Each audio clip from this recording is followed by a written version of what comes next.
Upacara peringatan Hari Lahir Pancasila tahun 2021 yang digelar serentak secara virtual dipimpin Presiden Joko Widodo juga diikuti Forkopimda Sumatera Selatan di Geria Agung Palembang.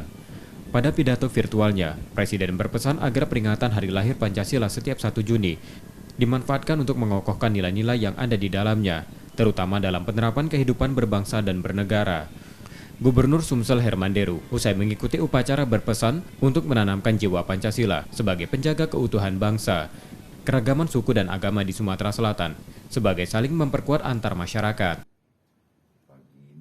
Menanamkan jiwa kepancasilaan kita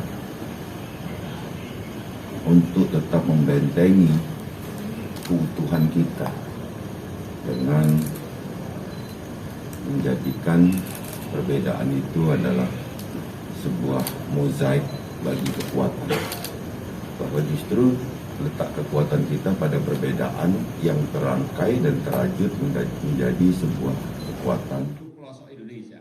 Saat mengikuti upacara tersebut, Gubernur dan Ketua DPRD Sumatera Selatan mengenakan pakaian adat khas Sumatera Selatan. M. Rizky Nurmizan, Kompas TV, Palembang.